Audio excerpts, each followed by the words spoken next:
खुदावंद आपको बरकत दे और खुदावंद की सलामती आप सब पे इस तौर से ठहरी रहे कि आप उसके हुजूर में आखिरी दिन पूरे पूरे और बेअब पेश किए जा सकें। आमीन आमीन। आइए मेरे साथ निकालिए गायक हवाला पुराने अहदनामे में से खुरूज की किताब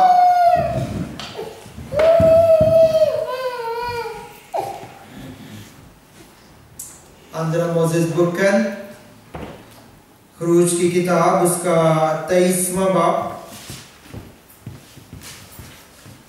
और उसकी 14वीं आयत से 19वीं आयत तक मैं आपके लिए पढ़ूंगा। खुरूज की किताब उसका 23वां बाब और उसकी 14वीं आयत से कलाम में यूं लिखा है, तू साल भर में 3 बार मेरे लिए ईद मनाना। कितनी दफा ईद मनाने का हुक्म था? 3 बार। 3 मेजर इवेंट्स थे जो वो सेलिब्रेट करते थे और कुल ईदें 7 थी जो वो मनाते थे यहूदी। ईद फतीर को मनाना, उसमें मेरे हुक्म के मुताबिक अबीब महीने के मुकर्रर वक्त पर 7 दिन तक बेखमीरी रोटियां खाना, क्योंकि उसी महीने में तू मिस्र से निकला था और कोई मेरे आगे खाली हाथ ना आए। और जब तेरे खेत में, जिसे ये दूसरी ईद है, ईद पेंतिकोस्त, पहली ईद फसह, और जब तेरे खेत में जिसे तूने मेहनत से बोया पहला फल आए तो फसल काटने की ईद मनाना। और फिर ये तीसरा सेक्शन है ईद का, और साल के आखिर में जब तो अपनी मेहनत का फल खेत से जमा करे तो जमा करने की ईद मनाना। और साल में 3 मर्तबा तुम्हारे यहाँ के सब मर्द खुदा के आगे हाजिर हुआ करे। तू खमीरी रोटी के साथ मेरे ज़बीहे का खून ना चढ़ाना और मेरी ईद की चर्बी सुबह तक बाकी ना रहने देना। तो अपनी जमीन के पहले फलों का पहला हिस्सा खुदावंद अपने खुदा के घर में लाना। तू हलवान को उसकी मां के दूध में न पकाना। क्या आखिरी हुक्म इस ज़िम्मे में दिया कि तू हलवान को उसकी मां के दूध में न पकाना। आमीन। एक और हवाला, ग्लोरी जीसस, योएल नबी का सहीफा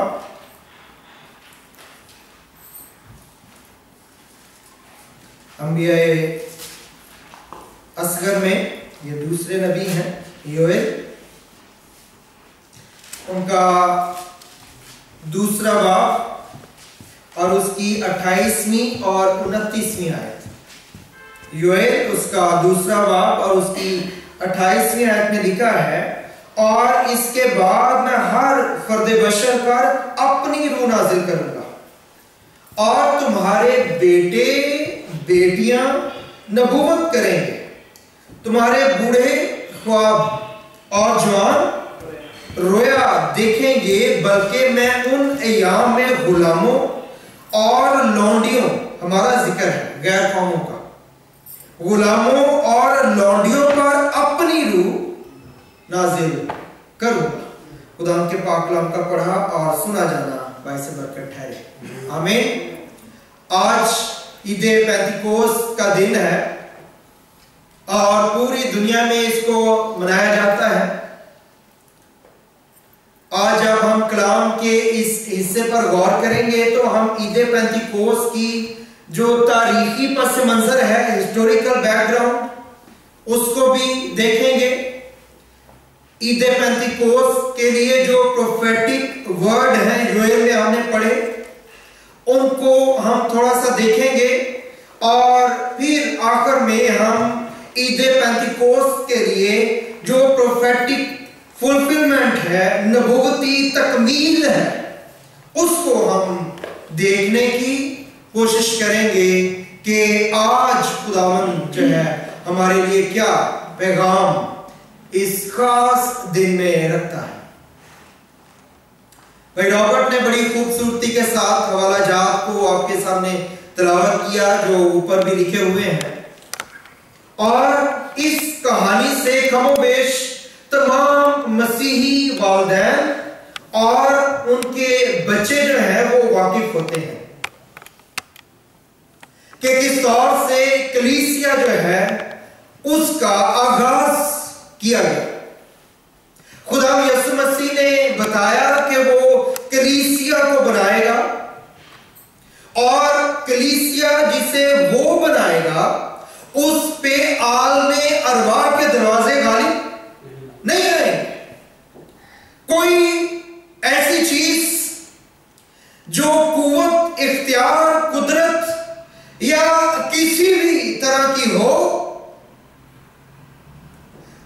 वो कलीसिया पर गालिब नहीं आ सकती है अगर कलीसिया कलाम की बुनियादें और कलाम के दिए गए फ्रेम के अंदर अपनी जिंदगी को गुजारती है और उसमें से बाहर नहीं निकलती, और अगर किसी वक्त किसी वजह से निकल भी जाए तो दौड़ कर वो जो हमारी पनाहगाह है, हमारा मुहक्कम किला है, हमारे छिपने की जगह है, उसमें आ जाती है, तो वो महफूज रहती है और उस पे आलमे अरवा के दरवाजे भी गालिब नहीं आ सकते हैं।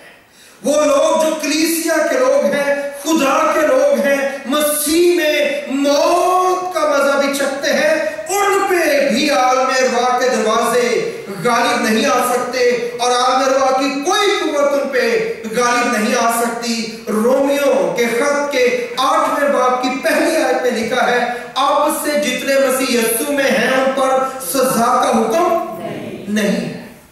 आलमे अरवा बेमानी है उनके लिए, वो आलमे अरवा में जाती नहीं है, बल्कि जो ही वो अपनी आंखें बंद करते हैं खुदा के फरिश्ते उन्हें खुदा के हुजूर में उठा ले जाते हैं, जहां पे वो क्रोबीम और सराफीम के साथ मिलके उसकी सिताइश और हमद और प्रस्तिश में लग जाते हैं।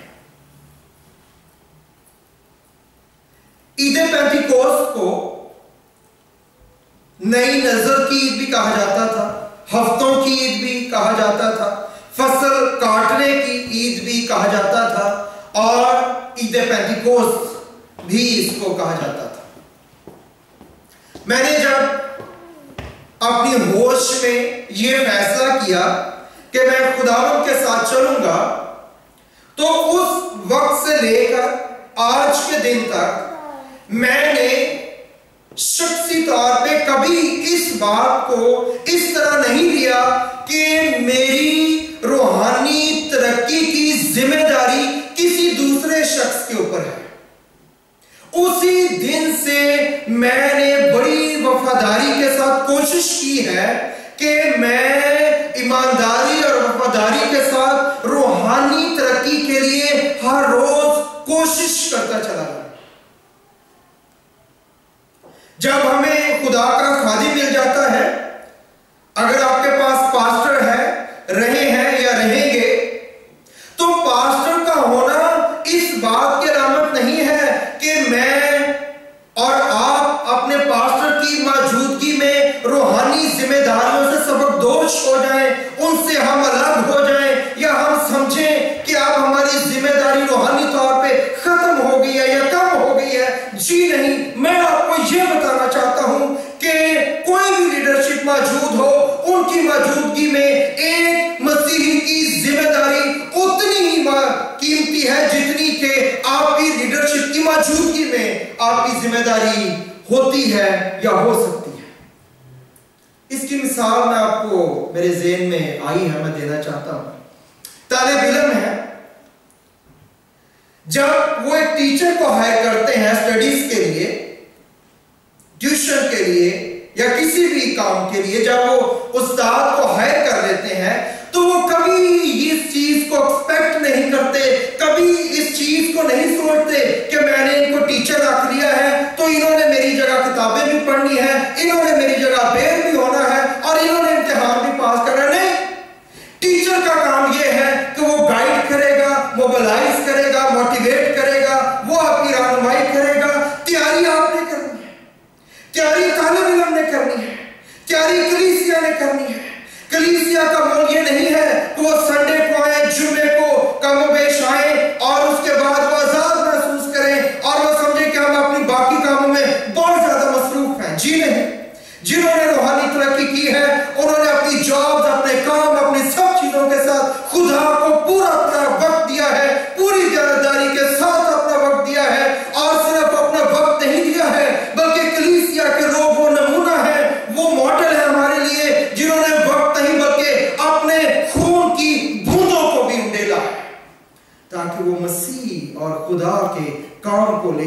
हैं। जब मैं खुदावंद के हुजूर में पूरी समझ के साथ फैसला किया, चलना शुरू किया, तो एक बात को मैंने देखा अपनी जिंदगी के अंदर। खुदा बाप के मुतालिक मुझे कुछ पता था, खुदा यीशु मसीह खुदा बेटे के मुतालिक भी मुझे कुछ पता था, लेकिन खुदा रूहुल कुदस के मुतालिक मुझे तकरीबन कुछ पता नहीं था, सिवाय इसके कि वो ट्रियून गॉड का, ट्रिनिटी का तीसरा कानून है। इसके अलावा मुझे कोई इंफॉर्मेशन इसके बारे में नहीं थी। और गोया खुदावंद का पाखरू मेरे लिए या उस माहौल के लिए या कलीसियाओं के लिए आज भी खुदा का पाखरू गोया इंतहाई गैर अहम शख्सियत के तौर पे मौजूद होता है।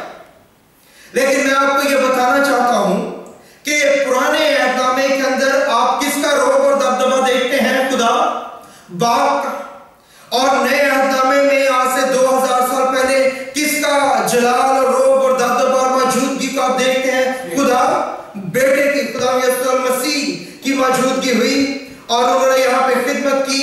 और जब खुदा यीशु मसीह उठाए जाने को थे तो खुदा ने कहा कि मैं ऊपर जाता हूं ताकि तुम्हारे लिए दूसरा मददगार भेजूं, और अगर मैं नहीं जाऊंगा तो वो नहीं आएगा, और मैं जाता हूं ताकि तुम्हारे लिए जगह भी तैयार करूं और दूसरा मददगार भी भेजूं। और याद रखिए कि जब खुदा यीशु मसीह इस दुनिया में थे, दूसरा कानून और उनकी मौजूदगी को, उनकी अलूहियत को, उनकी कुदरत को यहूदियों ने रद्द कर दिया। खुदा यीशु मसीह की सारी बातें जो वो सुनते थे उनके लिए वो कोई मानी नहीं रखती थी।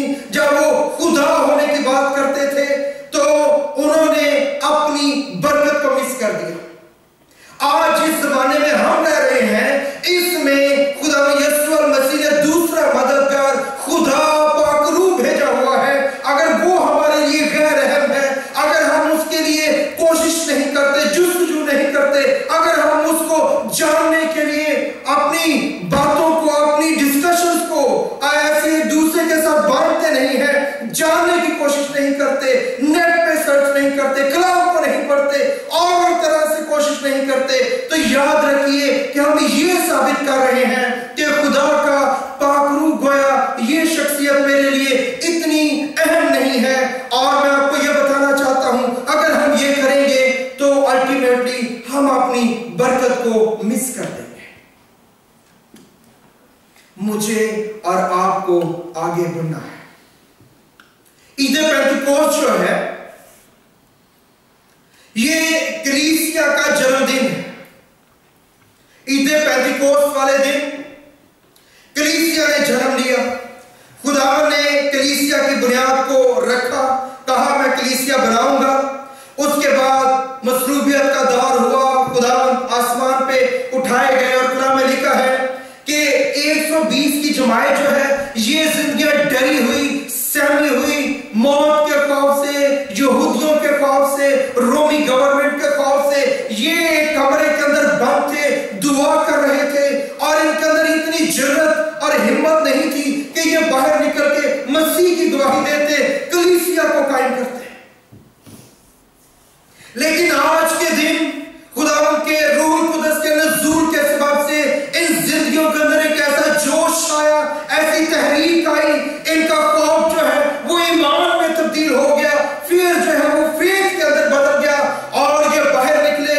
और पहली ही मुनादी के अंदर जो पतरस ने की, 3000 लोग जो है उन्होंने मसीह को कबूल कर लिया। आप इमेजिन कीजिए, कोई ट्रेनिंग उनकी इस तरह की नहीं है। 120 लोगों के पास 3000 लोगों का हजूम आ गया। उनकी फैमिली सलादा थी और वो कहने लगे भाइयों हम क्या करें कि हम निजात पाएं। और इस तरह से कलीसिया का जन्म हुआ, कलीसिया का आगाज हुआ और कलीसिया की इब्तिदा हो गई। लेकिन ये दिन जो है खुदावन ने, अगर मेरे टिश्यू कोई दे दे लाके, खुदावन ने इस दिन में जब अपने पाकरू को नाजिल फरमाया तो सोचने की बात यह है कि क्यों खुदा ने खास इसी दिन का इंतखाब किया कि खुदावन का पाकरू जो है वो खास इसी दिन के अंदर खुदावन नाजिल फरमाएंगे। थैंक यू बहन। इसको हम देखने की भी साथ साथ कोशिश करेंगे। पेंटिकोस्ट जो है, याद रखिए कि पेंटिकोस्ट जो है ये यूनानी लफ्ज पेंटिकोस्ट, इसका मतलब ही 50वां है। इसलिए चूंकि ईद फसा जब मनाई जाती थी तो ईद फसा के मनाने से ऑनवर्ड 49 डेज के बाद जब 50वां दिन आता तो ये फसल काटने की, हफ्तों की या ईद पेंटिकोस्ट को सेलिब्रेट करते हैं। नई नजर की कुर्बानी की भी इसको कहा गया है बहुत सी जगह पर। और खुदा ने कहा कि जब तुम ईद फसा मनाओ तो ईद फसा के बाद तुम 7 हफ्तों को अकाउंट करो और 7 दिन जो होते हैं, एक हफ्ता जो होता है उसके अंदर कितने दिन होते हैं? 7। और 7 अदर जो है किसको प्रेजेंट करता है? कामलियत को, परफेक्शन को।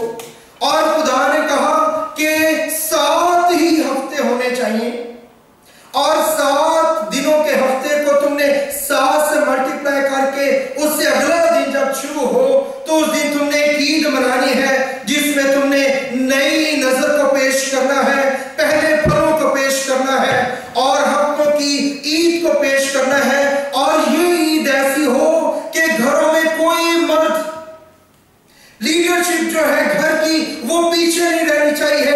घर की लीडरशिप का एक एक मर्द जो है वो इस ईद के अंदर शरीक हो। और जब तुम आओ तो खुदा में लिखा है कि मेरे घर में खाली हाथ नहीं आना है। इसलिए हम हदिये और नजराने जो है खुदा के घर में साथ लेके आते हैं ताकि खुदावन के लोग जो हैं वो खुदावन की ईद को मनाएं। ये जो ईद पेंटिकोस्ट की थी, याद रखिए कि ईद फसह जब मनाई जाती थी तो उस वक्त जौ की फसल जो है उसकी कटाई होती और जौ की फसल के चंद पूले जो है वो लाए जाते ताकि उनको खुदावन के हुजूर में पेश किया जाए और इसके अलावा कुर्बानियां चढ़ाई जाए। और जब ईद पेंटिकोस्ट होती तो जौ की फसल की कटाई ऑलमोस्ट कंप्लीट हो गई होती थी और इस वक्त जो है वो गंदम की कटाई जो है इस वक्त में उसको शुरू किया जाता और इस वजह से मैदे के 2 गुर्दे लाए जाते। गिरदे का मतलब क्या है? रोटियां। 2 रोटियां जो है वो मैदे की लाई जाती और उन रोटियों की खास बात ये थी कि ये दोनों रोटियां जो है ये खमीरी होती। जो ईद फसह के ऊपर रोटियां इस्तेमाल की जाती वो बेखमीरी रोटी होती, उनमें खमीर की कोई गुंजाइश नहीं थी।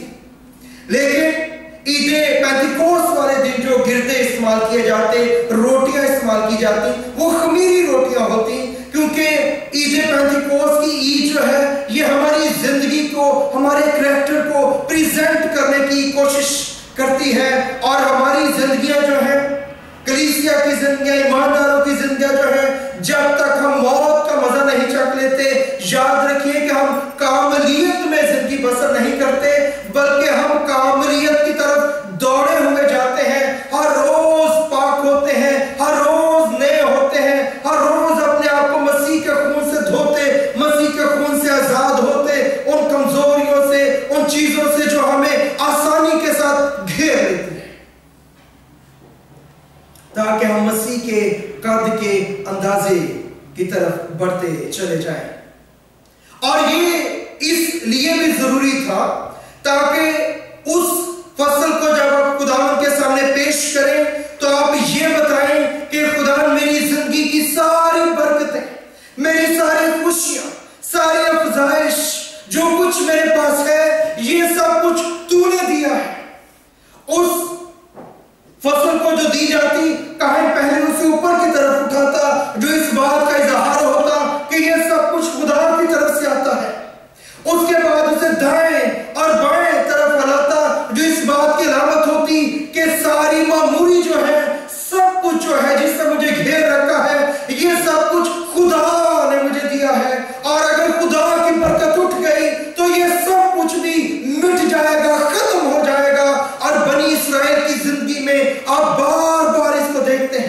जब जब वो खुदा के नाफरमान हुए, जब जब उन्होंने खुदा की नाफरमानी की, खुदा का हाथ उठ गया और वो जो है एक अजीम मुश्किल का शिकार हो गए। और आखिरी बार इस ज़िमन में जो नजर की कुर्बानी पेश की जाती, ताकि वो ईमान रखे कि आने वाली फसल जो वो बोएंगे उसमें खुदा हमें बरकत देगा, और खुदा उस फसल को जिसको वो लगाएंगे उसमें फरावानी और अफजाइश भेजेगा। इसीलिए खुदा ने हुक्म दिया कि तुमने क्या करना है, तुमने हलवान को उसकी मां के दूध में नहीं पकाना है, क्योंकि ये एक गैर कौम की रिचुअल थी। गैर कौमें जब फसल काटते तो फसल काटने के बाद वो हलवान भेड़ या बकरी का छोटा दूध पीता बच्चा लेते, वो उस बच्चे को उसी की मां का दूध दो के उसके अंदर उसको पकाते और उसका शोरबा जो है उसको अपनी फसलों और खेतों और ताकिस्तानों के ऊपर उसका छिड़काव करते, और इस तरह से वो समझते कि ये वो रिचुअल थी जिसकी वजह से वो समझते थे कि अब हमारा देवता जो है हमारी फसलों और हमारे ताकिस्तानों को आने वाले वक्त में जब हम इनको बोएंगे तो बड़ी फसल अनायत करेगा। और चूंकि खुदा के लोग उस जगह रहते मौजूद थे, खुदा ने कहा कि तुमने मुझ पे ईमान रखना है, जो कुछ मिल सकता है तुम्हें वो मुझसे मिल सकता है। और कभी कोई ऐसी रिचुअल, कभी कोई ऐसी बात, कभी गिलास टूट जाए आपके घर में, कभी ना कहें ओए ये तो बुरा शुगर हो गया है। अगर कभी आपको रात को नाखून काटने का दिल करे, कभी ना सोचे कि यार रात को नाखून काटना जो वो अच्छी बात नहीं होती। काली बिल्ली सामने से गुजर जाए, कभी ना सोचे लोग कितना जरूरी काम है, जा रहा था काली बिल्ली अब बना गई है। ये गैर कौमों की बातें हैं, ये गैर कौमों के रिचुअल्स हैं। उन्होंने अपनी ईमान को इस तरह से शेप अप किया है कि ये चीजें उन्हें टच कर सके, ये चीजें उन्हें छू सके। लेकिन मेरे और आपके लिए खुशी की खबर ये है कि जो चीज हमारे लिए शेप की गई है, जिस चीज को हमारे लिए बनाया गया है, वो खुदा का पाक रूह है जो हमें छूता है और नया बनाता है। और जब कभी मेरे सामने से काली बिल्ली गुजरे, मैं कहता हूं इसको बरकत मिल गई है जानवर को, ये खादम के आगे से गुजरी है। आप इन चीजों से बाहर निकलें, इन चीजों से बाहर आइए कि हमें मसीही जिंदगी को बसर करना है ताकि हम खुदा के जलाल का सबब ठहरे। ईद पेंतिकोस्त के अंदर ये समझा जाता था, यहूदी रवायत ये है कि जब बनी इस्राइल मिस्र से निकले तो मिस्र से निकलने के बाद 50वें दिन उन्हें शरीयत मिली। 50 दिन के बाद क्या हुआ उनके लिए? शरीयत, उन्हें खुदा की शरीयत, खुदा का लॉ जो मूसा लेके आया वो उन्हें मिली। और इसलिए ईद पेंतिकोस्त उनके लिए बड़ी अहमियत की हामल थी। और वो दिन शरीयत को पढ़ते और तरह तरह से उन्होंने अपने आप को शेप अप किया हुआ था ताकि वो खुदा और उसके कलाम और उसके कानून की बातों को याद करें। इस दिन खुदा का इल्हाम, खुदा का कलाम गोया वो समझते थे हम तक खुदा ने इस ईद के मौका पर पहुंचाया है। याद रखिए कि ईद पेंतिकोस्त ही वो ईद है जिस दिन पुराना अहदनामा उन तक पहुंचा, शरीयत उन तक पहुंची, और यही वो ईद है जिस दिन नया अहद फजल का दौर शुरू हो गया। जब कलीसिया कायम हो गई, शरीयत खत्म हो गई, फजल का दौर शुरू हो गया, मसीह का दौर शुरू हो गया, गुनाहों की माफी शुरू हो गई, गैर कौमों का दाखिला शुरू हो गया। इससे पहले गैर कौम लोग जो हैं वो खुदा के हुजूर से दूर रहते, उनकी नस्लें दूर रहती, चाहे वो खुदा तरफ के होते, इससे कोई फर्क नहीं पड़ता। लेकिन खुदा ने एक इदारा, एक इलाही इंस्टीट्यूशन कलीसिया को कायम कर दिया ईद पेंतिकोस्त वाले दिन, ताकि जो कोई उस पर ईमान लाए हलाक ना हो बल्कि हमेशा की जिंदगी पाए। और इसी के लिए योएल ने ये नबूवत की। योएल नबी ने कहा कि तुम्हारे बेटे और तुम्हारी बेटियां नबूवत करेंगे, वो प्रॉफिट होंगे, नबी होंगे। तुम्हारे बुढ़े जो हैं वो ख्वाब देखेंगे, उनके ख्वाब, उनकी सोच ऐसी होगी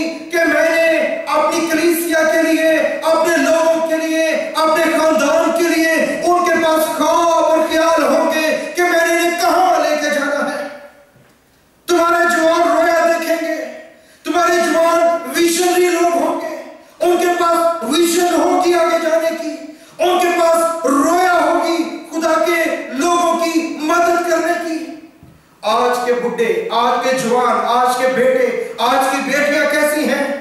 क्या उनके पास ख्वाब है? क्या उनके पास रोया है? क्या उनके पास नबूवत है?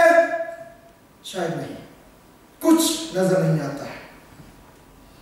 मुझे और आपको इसलिए ये वक्त दिया गया है, खुदा ने इसलिए हमें यहां लगाया है ताकि हम आगे, खुदा अपने लोगों के लिए ये प्लान रखता है कि वो एक दूसरे की मदद करें उन्हें आगे ले जाने के लिए। खुदा ने कहा कि हर एक मर्द इसमें शामिल हो। आप बहसीयत मर्द, आपकी ये जिम्मेदारी है, आपके घर के लिए आपके पास विजन हो। आपके बच्चे जवान हो रहे हैं, उन्होंने क्या करना है, कहां जाना है, किस डगर पे चलना है, आप उनके लिए रास्तों को तैयार करना शुरू करें, उनको हेल्प आउट करना शुरू करें। अगर फिर भी वो बाहर निकल जाते हैं, यह आपकी जिम्मेदारी नहीं है। आप ईमानदारी, वफादारी के साथ, आप एक विजन के साथ काम कीजिए अपनी फैमिली के साथ।